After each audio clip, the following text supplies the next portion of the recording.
Hello दोस्तों, welcome back my YouTube channel. और मेरे ब्रदर की दुल्हन पार्ट 5 यानी लास्ट पार्ट में आप सभी का बहुत बहुत स्वागत है, क्योंकि ये जो शादी का लास्ट पार्ट है इसमें मैंने शादी से लेके विदाई तक की और यहाँ तक कि मतलब भाभी की जो फर्स्ट विदाई यानी मायके जाने वाली वो भी वीडियो ऐड किया है, क्योंकि आप लोगों को ज़्यादा वेट नहीं करा सकती हूँ। मुझे पता है कि आप लोगों को बेसब्री से इंतज़ार था इस दिन का, तो आज वो दिन आ चुका है। तो बारात की तैयारी हो गई है, बारात लग चुकी है और यहाँ पे हम देख रहे थे कि स्टेज बन चुका है कि नहीं। तो स्टेज भी लगभग बन के तैयार हो गया है, क्योंकि शादी के सीज़न में ना फ्रेंड्स मतलब हर दिन शादियाँ रहती हैं, तो फिर उसी दिन डेकोरेशन होता है, तो वो भी हो गया। और यहाँ बारात की स्टार्टिंग में डांस हम लोगों ने स्टार्ट कर दिया। यहाँ पे बारात अभी स्टार्ट हुई है, बारात बहुत लंबी गई थी और बहुत ही टाइम हो गया था हम लोगों को, मतलब रात के 10:30 11 बजे हमारी बारात उठी थी, यानी मतलब बारात चलना स्टार्ट हुई थी। तो यहाँ पे देखिए ये हो रहा है डांस, और डांस के साथ में फुल इंजॉय। लेकिन एक मिस्टेक हो गई थी, हम लोग लेट हो गए थे और पुल पे से हम लोग ने बारात उठाई थी, इस वजह से रोड जो है मतलब ओपन हो गया था। तो बड़े बड़े जो वाहन हैं वो निकलने स्टार्ट हो जाते हैं रात में, तो थोड़ा सा जगह की शॉर्टेज थी, लेकिन हम लोग ने एन्जॉयमेंट में कोई भी कमी नहीं रखी। दोस्तों आप देखिए और देखते रहिए। और अगर मेरा वीडियो आप लोग को अच्छा लगे और मेरे ब्रदर की दुल्हन का पार्ट 5 यानी सारे पार्ट अच्छे लगे तो प्लीज़ लाइक कीजिए, शेयर भी कीजिए और कमेंट करके बताइए कि लुक वाइज कौन सबसे अच्छा लग रहा था। वैसे तो शादी में दुल्हन से अच्छा कोई नहीं लगता है, लेकिन दूल्हे की बहन का भी जवाब नहीं होता। और मैंने पार्लर वगैरह बिल्कुल नहीं गई हूँ, जो भी है तो खुद से ही किया था फ्रेंड्स, आपको मैं बता चुकी हूँ। क्योंकि तो यहाँ आ चुकी है बारात जगह स्थान पर, और मैरिज गार्डन जो हमने लेके रखा था, यहाँ पे भाभी भी रेडी हो चुकी थी। तो भाभी बहुत रात हो गई थी, तो बहुत जल्दी जल्दी सब कुछ हो पाया फ्रेंड्स। तो यहाँ भैया भाभी की फ़ोटो हो रही है, और अब यहाँ से उनका थोड़ा सा फ़ोटो के लिए कुछ मतलब पोज वगैरह हो गए, और उसके बाद हम स्टेज का थोड़ा सा मतलब फ़ोटो वोटो होता है ना, जो फैमिली फ़ोटो होता है वो होगा। और उसके बाद मतलब आप विश्वास नहीं मानोगे कि हम लोगों ने खाना भी रात के 3 से सुबह 4 बजे खाया था। उसके बाद फेरे सुबह 5 बजे हो पाए थे, जबकि कोई भी शादी में फेरे 2 से 3 बजे तक हो जाते हैं, लेकिन लेट बहुत हो गया था। नहीं फेरे सुबह 5 नहीं, सुबह 9 बजे फेरे हो पाए थे। मैं भूल गई थी क्योंकि धूप आ गई थी, मुझे इतना याद है। और यहाँ पे स्टेज पर हाथ जोड़ के कुछ मतलब आजकल जो होता है तो वो सब, और फिर यहाँ गन का थोड़ा एक पोज हुआ। तो जो ये सब होके और फिर हमने मतलब गठबंधन मैंने ही किया था मेरे भैया और भाभी का, क्योंकि अब पता नहीं कौन करता है, मैंने सबने बोला तो मैंने ही कर दिया था। बहन करती है, लेकिन जिसकी शादी हो जाती है वही करती हैं, तो फिर मेरी हो गई थी तो मैंने ही कर दिया। और ये मैंने विदाई के टाइम पे रोज़ पिंक कलर की साड़ी जो भैया की शादी के लिए ही ख़रीदी थी। पहले मैं यही साड़ी बारात में पहनने का सोच रही थी, लेकिन फिर मेरा मन किया कि लहंगा पहनूं, तो फिर मैंने अर्जेंटली लहंगा बुक करा था और ये पगड़ी लगा ली। और अभी यहाँ पे हमने विदाई जो है बहुत स्पेशल तरीके से निकाली थी। तो हमने डोली में भाभी को और घोड़ी पे भैया को बिठाल के विदाई निकाली थी, और पीछे पीछे हम सभी जा रहे थे। और ये सबसे स्पेशल मोमेंट होता है एक लड़की के लिए, क्योंकि विदाई होके वो दूसरे घर की हो जाती है। तो ये वाली जो सिचुएशन है मैं बहुत अच्छे से समझती हूँ, और क्योंकि मैं भी एक लड़की हूँ। लेकिन ऐसी जो विदाई है ना, जिस लड़की के लिए मतलब नसीब में होती है वो बहुत भाग्यशाली होती है, कि क्योंकि पहले के समय में ये चलता था डोली वगैरह, अब तो चलता नहीं है। हम लोगों ने लेकिन पहले का ही चलाया और ऐसे करके विदाई करवाई।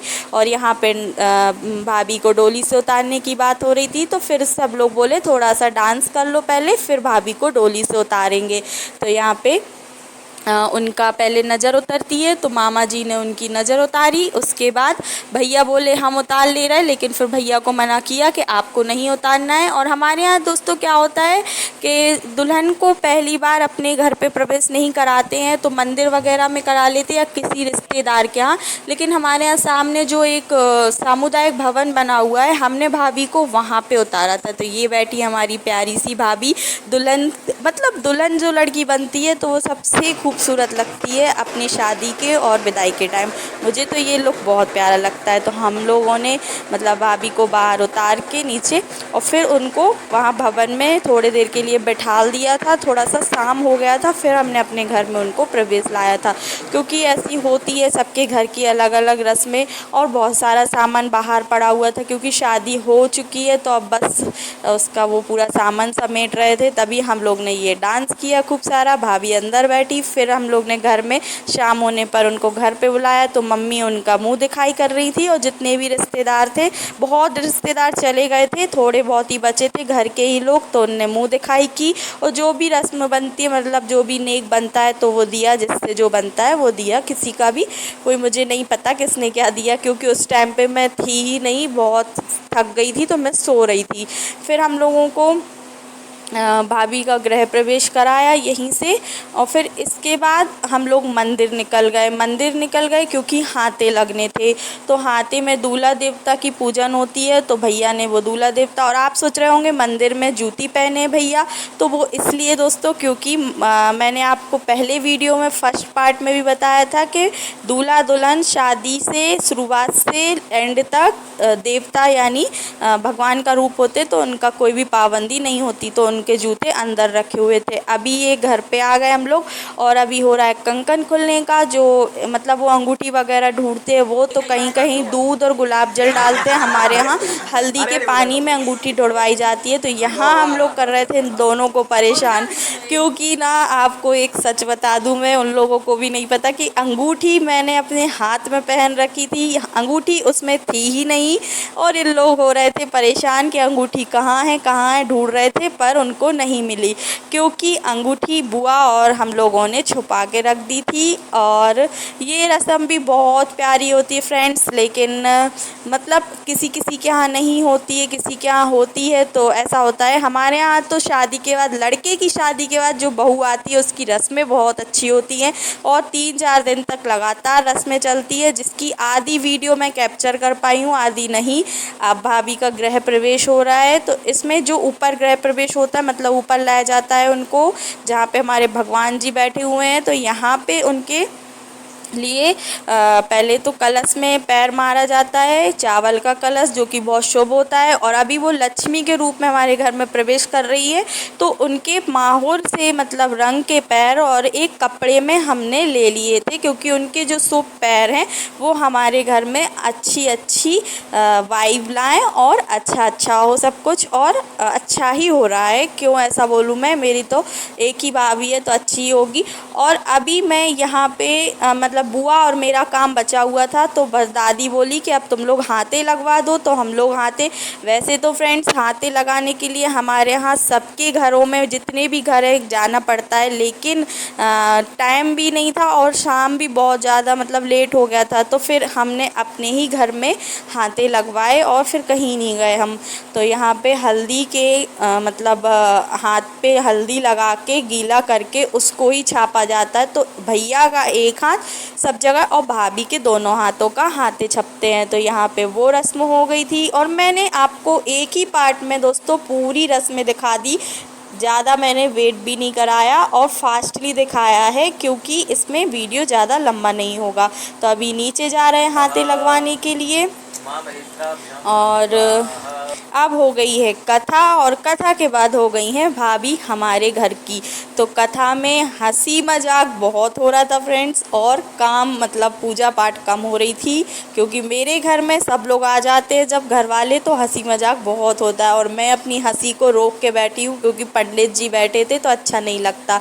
अभी भाभी के हाथ से कुछ शगुन का बनवाया, तो हमारे यहाँ दाल चावल की खिचड़ी बनवाते, कई लोगों के यहाँ हलवा बनवाते हैं, तो मैंने वो खाया। उसके बाद हम लोग ने घर पर भी बहुत नाच गाना किया, और नाच गाने में भी आप देख रहे होंगे कि मतलब ये हमारे यहाँ बोलते हैं कि लेडीज़ पार्टी आती है, जेंट्स कोई भी नहीं रहता है, और सभी ढोलक पे अच्छे बन्ना बन्नी गीत गा के एंजॉय करते हैं। और आज भाभी का नाम भी बदला जा रहा था, क्योंकि हमारे यहाँ ऐसा होता है बहू आती है तो उसका नाम बदला जाता है, लेकिन कुछ भी नाम रखा, चलने वाला वही है जो उनका पुराना मायके वाला नाम है, तो वही चल रहा है। लेकिन हमने फिर भी मतलब नाम बदला हुआ था, ऐसी रस्म होती है तो वो करना ज़रूरी होता है। तो यहाँ डांस हुआ। फिर उसके बाद हमने उनका नाम रखा। तो नाम रखती हैं दादी, दादी या घर का कोई भी बड़ा। तो हमारी दादी ने ही पहले बतासा लेके उनके जो मतलब ओली बोलते हैं यानी पल्लू में उनके गोदी में बतासे डाले और फिर नंद बताती है नाम। तो मुझसे उनने पूछा कि तुम बताओ नाम क्या रखना है। तो मैंने तो मतलब मुझे समझ ही नहीं आ रहा था क्या बोलूँ। तो मम्मी बोली आराधना बोल दो, रखना तो है नहीं, पता है जो रहता है नाम लड़कियों का वही चलता है। तो फिर मैंने आराधना बोल दिया। तो मेरे भैया का नाम है अंशुल और भाभी का नाम मैंने आराधना रख दिया। तो अंशुल की आराधना, लेकिन हमारे यहाँ अंशुल की अंशिका नाम चल रहा है, सभी लोग अंशिका ही बोल रहे हैं उनसे। तो अब उन लोगों को जो अच्छा लगा तो रख लिया। वैसे मैंने सोचा ही नहीं था सही बताऊँ, और मैं मतलब कि भाभी का नाम मुझे रखना है, नहीं तो मैं ज़रूर बहुत अच्छा ही नाम रखती। और अभी यहाँ ये सब रस्में हो गई हैं और फिर कुछ गाने हो रहे हैं। कौन सा गाना हो रहा है, जो भी मतलब अच्छा सा गाना गा रही थी एक आंटी हमारे यहाँ, अच्छे गाने गाती है। तो वो हम दोनों सिस्टर भाभी के लिए गाने गा रहे हैं। गाने मतलब डांस कर रहे हैं और गाने भी गा रहे हैं। और मैंने भी एक बहुत अच्छा गाना गाया था भाभी के लिए, मैंने सीख कर रखा था क्योंकि मुझे पता था मुझसे तो कभी भी ऐसा हो ही नहीं सकता कि कोई ना गवाए। मेरे लिए शौक़ भी है दोस्तों, और मुझे गाना आ भी जाते हैं। तो मैंने भी गाया था। और उसके बाद अब भाभी की विदाई की बारी है। मतलब तो अब हमारे यहाँ ऐसी रस्म होती है फ्रेंड्स कि जब भाभी की विदाई होती है पहली, तो उनसे घर पर मतलब गोबर जो होता है गाय के गोबर से आंगन पर लिपवाया जाता है, मतलब तभी उनकी विदाई होती है। तो फिर मैंने उनसे आंगन मतलब 2 आंगन है हमारे यहाँ, तो दोनों पे लिपवाया और उसके बाद भाभी की विदाई हो गई। और फ्रेंड्स मिलते हैं अगले वीडियो में। अब शादी के जो पार्ट है, मेरे ब्रदर की दुल्हन के पार्ट हो गए हैं आज यहीं तक एंड।